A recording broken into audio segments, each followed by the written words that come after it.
Amigas y amigos, Abel Reynoso, un gusto en saludarlos. Bienvenidos a Narcomentarios.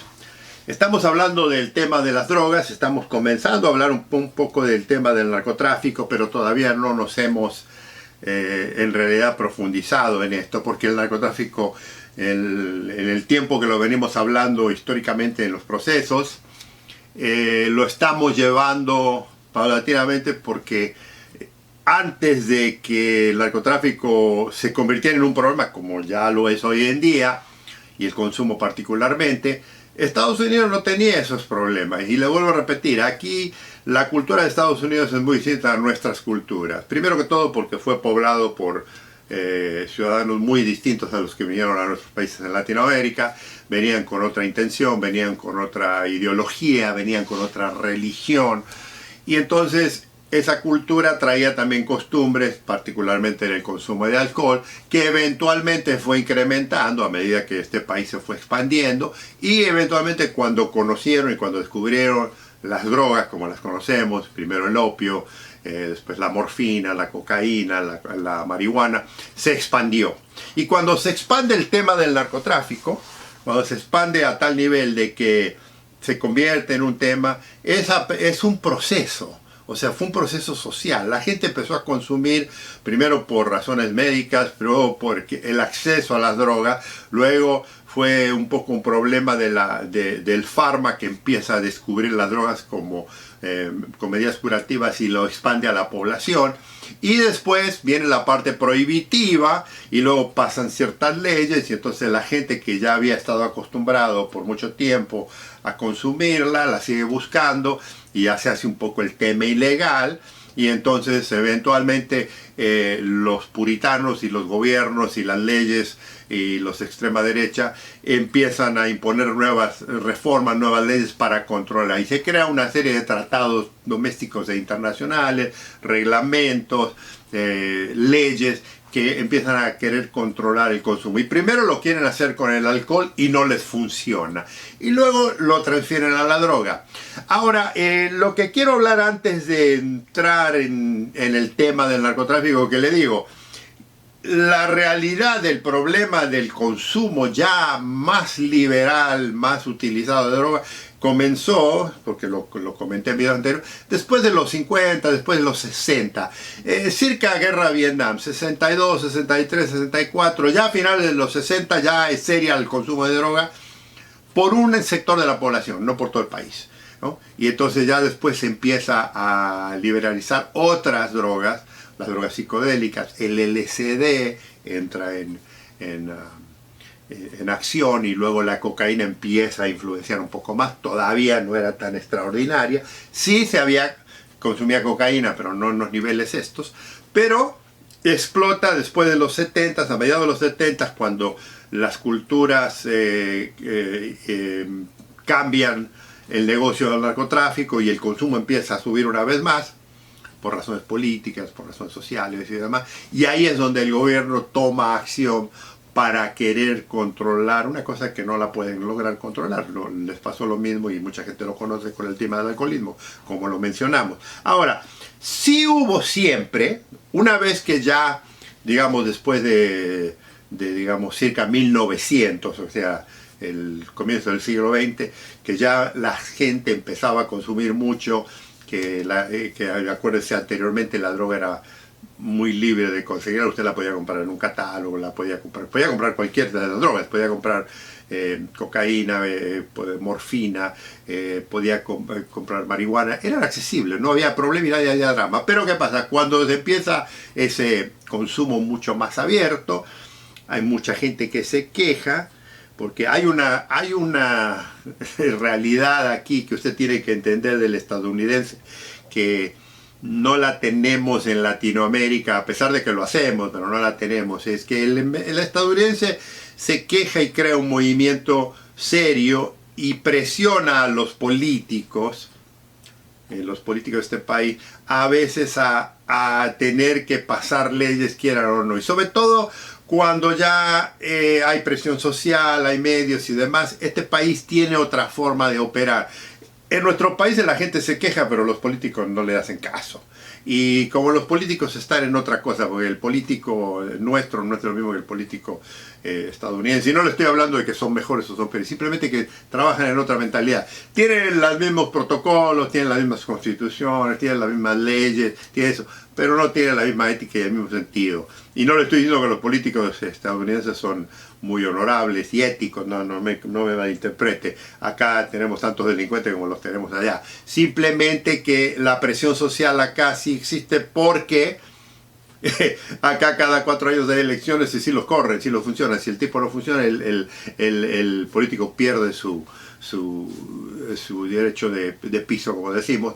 Y entonces no hay esos carteles, como es la palabra nueva, los carteles políticos que existen en nuestros países, esas mafias políticas. Sí hay partidos políticos que tienen sus controles, pero está balanceado. Los republicanos y los demócratas siempre se pelean, son iguales, son idénticos. Lo que pasa es que se pelean uno y otro, pero la gente los apoya y es otra mentalidad, es otra cultura. Bueno, ¿qué ocurre? Cuando empezó el problema de la droga, el consumo de droga, ya le digo, amas de casa, esposos, trabajadores, la gente, y estoy hablando del siglo XX, al principio del siglo XX, que ya se hace muy serio, entonces empiezan a presionar a los políticos, particularmente al gobierno, al Senado, al Congreso, para que pase nueva estructura de leyes y con el apoyo de ciertos movimientos religiosos. ¿Me entiende? Y esto presiona al gobierno a que cambie la ley. Y las leyes que impone y que cambian son estas leyes que le digo. Son leyes puritanas, un poco racistas, ya lo hemos hablado de todo esto. Y se crean instituciones policiales, gubernamentales, que supuestamente van a controlar el consumo de estos productos. Y primero lo hacen con las bebidas alcohólicas. ¿Se acuerda que había un gran consumo de alcoholismo? Siempre hubo un problema de alcoholismo en Estados Unidos, le dije, desde que llegaron sus primeros pobladores, y a través de su historia usted encuentra el consumo de alcoholismo constante. Y si usted ve las películas de Cowboys, que eran muy famosas desde que Hollywood se hizo, uno de los lugares más famosos de sus películas son los salones o los bares, donde todo el mundo se emborrachaba. Y cuando siempre había peleas, siempre había tiroteos, siempre había borracheras y había prostitución. Eso era el centro del pueblo, era ese lugar, ¿no? Entonces siempre venía el sheriff, se llevaba a la gente presa, había un tiroteo, se enojaba. ¿Por qué? Por el consumo de alcohol. Ese consumo de alcohol, que sí era un problema real, ¿no?, es el que le forzó a las amas de casa a presionar al gobierno y eventualmente llevaron 20 años, pero lo lograron. Cuando el gobierno crea estas leyes, usted cuando crea estas leyes tiene que crear instituciones que supuestamente van a controlar estas leyes. Ahora, estamos hablando de una época donde la ética y la moral estaban un poco, nunca han sido extraordinarias, pero en esta época eran medias lánguidas. Y no había tantos principios éticos y morales. Entonces, ¿qué ocurre? Uno de los problemas que ocurre con la ley seca es que nadie la respeta. Hay una ley que le prohíbe comprar, producir o almacenar o vender alcohol, pero no le prohíbe el consumo. O sea, ¿me entiendes? Son todos arreglos y sociales y políticos, pero tienen siempre hay una ventana de donde escaparse. Entonces, ¿qué hace? Hay una gran producción ilícita de bebidas alcohólicas y hay un gran contrabando. Entonces ahí se crean las famosas, ¿se acuerda?, bandas de contrabandistas internacionales en los que nuestros ancestros italianos se mezclan, los irlandeses, los canadienses, los mexicanos, todo el mundo vuelcan en Estados Unidos cantidades industriales de bebidas alcohólicas. Para combatir eso, el gobierno crea una agencia federal que supuestamente investiga. Y le voy a decir una cosa, porque yo he estado en agencias federales, conozco toda la historia del sistema policial y demás. Cuando empieza una agencia siempre hay 20.000 problemas de productividad, tiene un problema de credibilidad, tiene un problema de su jurisdicción. Esta era una ley federal, pero los estados podían hacer lo que se les daba la gana, y entonces entre tanto problema ilegal que había, era muy difícil, era muy frustrante tratar de enforzar estas leyes federales.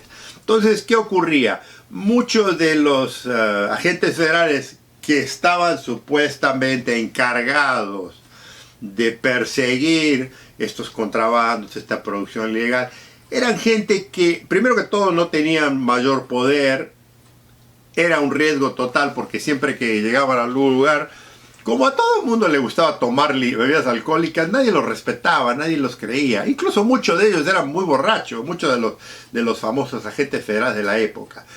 Esta gente no tenía ni el apoyo, y fíjese lo que le estoy diciendo porque esto asemeja un poco lo que ocurre hoy en día con nuestra gente en Latinoamérica cuando hablamos del tema de la droga.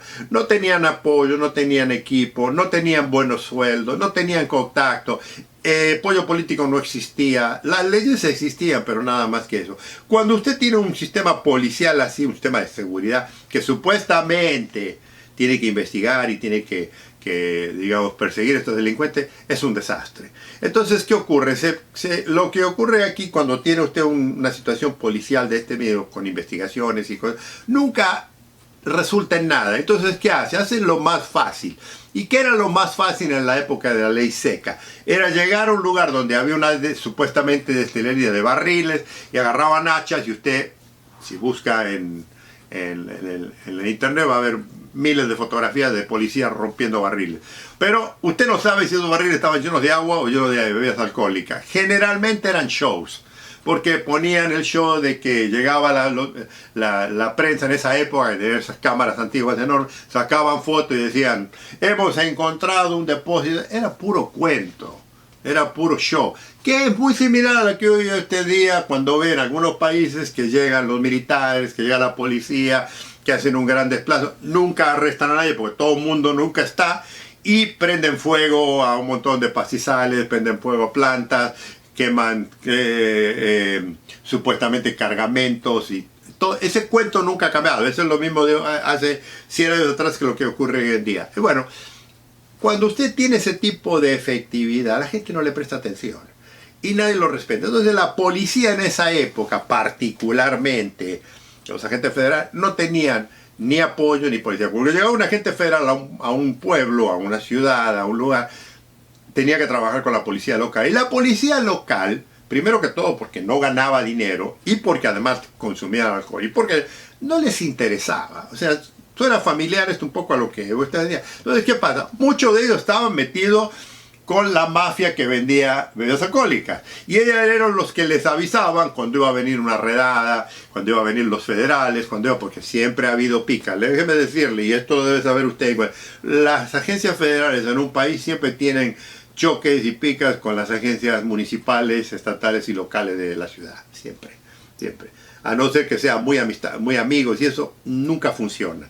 Esta agencia federal tiene una mentalidad, la local tiene otra, la municipal tiene otra, y particularmente la municipal y la estatal, como responden al gobernador, partido político, como responden al presidente municipal o al alcalde o al que está encargado de la ciudad, no les interesa porque ellos tienen que quedarse ahí. Entonces venían los federales, estos se hacían los distraídos o les avisaban y agarraban y hacían el show. Esa era la famosa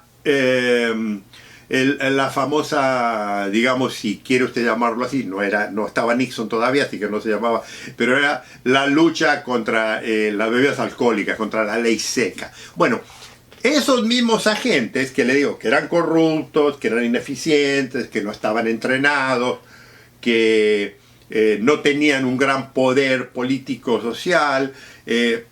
Sí, Washington tenía al jefe máximo en Washington, pero usted sacaba a los agentes a los pueblos, al resto del país, y no les hacía caso nadie. Y si usted, le vuelvo a repetir, disculpe la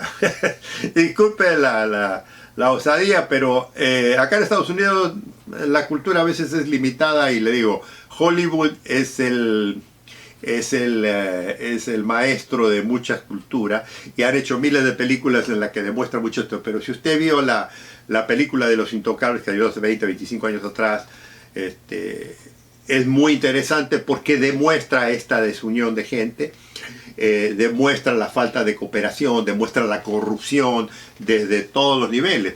Porque, le digo, la gente quería seguir tomando. O sea, era una ley idiota que fue pasada por un grupo de personas con ideologías religiosas y puritanas que nunca estuvieron de acuerdo con la cultura de Estados Unidos, que siempre ha sido una cultura de mucho trabajo, de mucha aventura, de mucho libertinaje, de mucho libre albedrío y de mucho alcoholismo.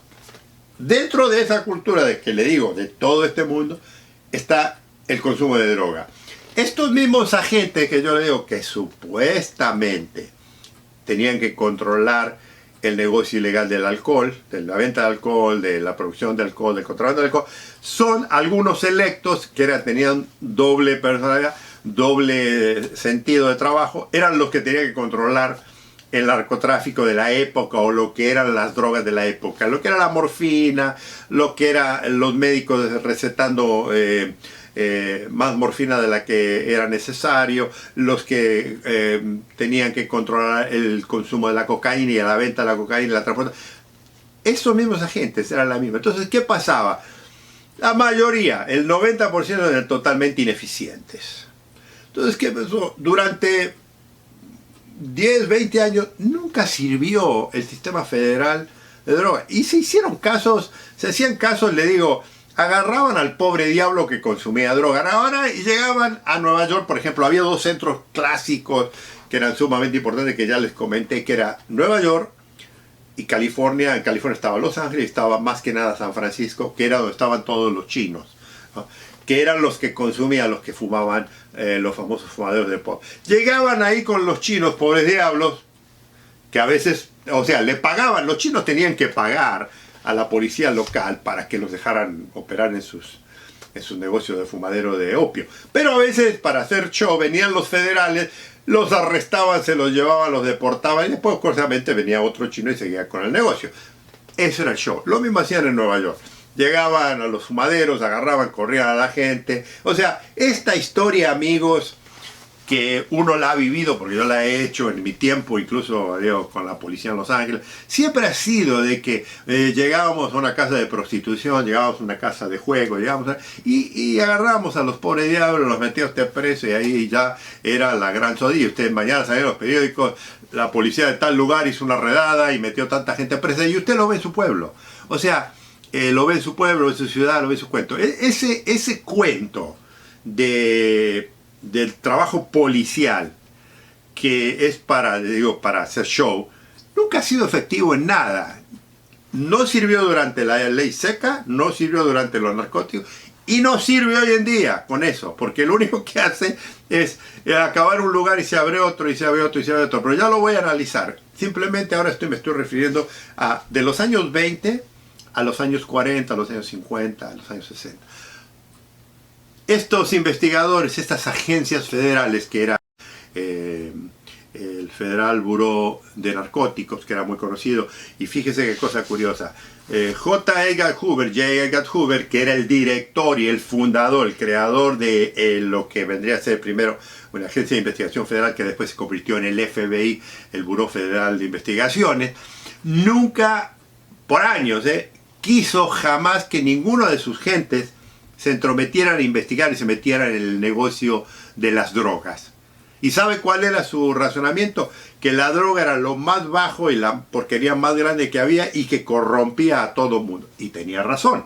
La época, le estoy hablando de los años, principios de los años 20, a los 30, que es cuando se funda el FBI, a los 40, a los 50, siempre fue un gran promotor de corrupción, un gran promotor de asesinatos, de delitos enormes, de todo tipo de cosas. Entonces Hoover no quería que los agentes del FBI, que él protegía esa institución, el FBI siempre, Hoover lo protegió a viento y marea contra todo para que no se le corrompiera, le costó mucho. Eventualmente el FBI entra en el negocio del narcotráfico, pero esto viene más adelante. Ahora no le voy a hablar de esto, pero para que entienda que al principio en Estados Unidos el control, el negocio del narcotráfico, de la droga, del negocio de luchar contra, no era serio,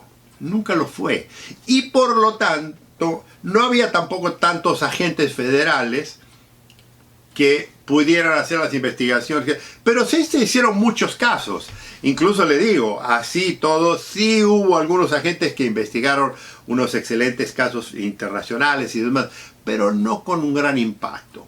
Lo que sí era fascinante, por ejemplo, de esa época, y le digo, yo tuve la oportunidad de verlo esto, cuando estuve en la agencia federal, es un libro de datos de los más grandes narcotraficantes de la época.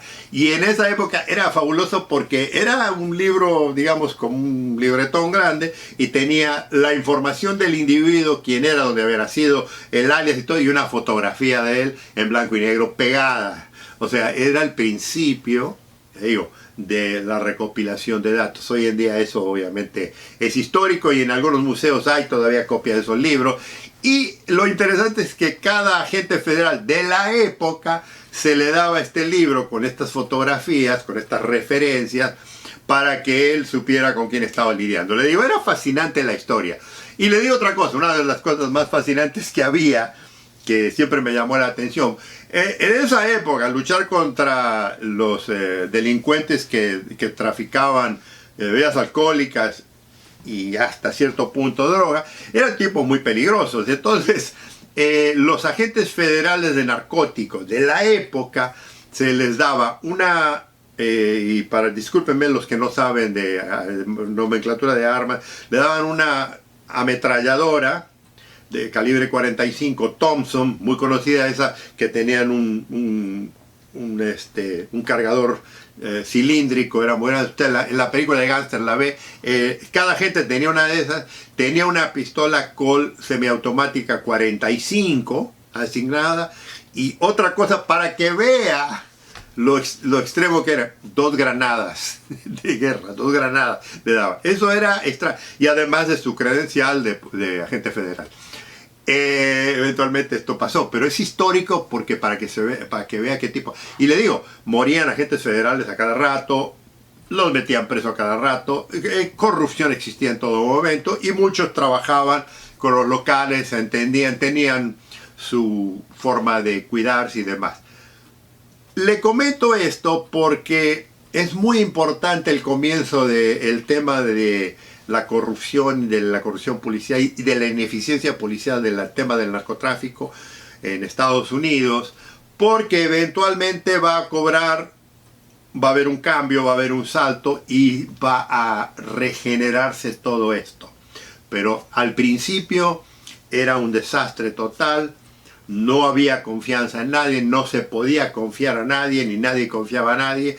Le digo, la policía local no confía en los federales no confían. Y además estaban encima la corrupción, porque había mucho dinero, o sea, que los cargamentos estos de bebidas alcohólicas particularmente eran enormes. Pero el consumo de droga era limitado. Entonces, le digo, esto va acompañado del video anterior, que el problema de la droga no era tan serio. Además, acuérdese que después, hablando de los años 20, los años 30, usted tiene que entender que Estados Unidos se empieza a entrometer en los problemas mundiales, ya empieza a jugar en el tablero muy importante y entra en la Segunda Guerra Mundial, y ya cuando empieza en la Segunda Guerra Mundial, todo este tema, y se lo vuelvo a repetir porque lo comenté en el video anterior, cuando Estados Unidos tiene problemas internacionales y cosas de bélicas internacionales, todo este problema de delincuencia pasa a un segundo plano. Esto pasó durante la Segunda Guerra Mundial, volvió a pasar durante Corea, volvió a ocurrir en la Guerra de Vietnam, tuvo otros conflictos internacionales y demás, y luego después del 9/11 volvió a cambiar la fase de la lucha contra el narcotráfico. Le comento esto porque esto es muy importante para que lo entienda. Pero estamos en un principio. Desde los años 20 a los años 30, 40, 50, 60, la lucha contra el narcotráfico, en lo que se comenta, el combate contra el narcotráfico, la investigación de drogas, era muy limitada. Le digo, sí había casos, si usted los estudia, hay unos casos muy interesantes, sí se hacían investigaciones a veces a nivel internacional, que afectaban obviamente a Estados Unidos, pero nunca tuvo el desplazamiento ni la pompa en las circunstancias de lo que ocurre hoy en día. ¿Por qué? Porque no era tan serio el problema, no era tan extraordinario. Y eso eventualmente va a cambiar, cambiaría con el tiempo. Le digo, una vez que ya entran nuevos gobiernos, una vez que ya la ideología política cambia, una vez que las ideas políticas dicen ya no queremos más consumo de drogas, ya no queremos más serios problemas de consumo en las calles, de la época de los hippies, como yo le comentaba, en los años 60, quieren implementar y controlar estos movimientos sociales y políticos con el consumo de droga. Y es donde, una vez más, se crea una nueva agencia, o sea, se reforma, se crea una nueva agencia con nuevas ideas, cambian las leyes y empieza un control mucho más serio del problema, y ahí cambia la dinámica que yo siempre hablo de ya tomar el narcotráfico más en serio. No se hacen efectivos, no me crea que no estoy diciendo que empiece feo, pero ya empieza a cambiar la historia. Siempre fascinante, siempre interesante, y esto lo vamos a continuar en el próximo video. Amigos y amigas, los invito, si no se han inscrito, los invito a comentarios y nos vemos en el próximo video. Un gusto saludarlos.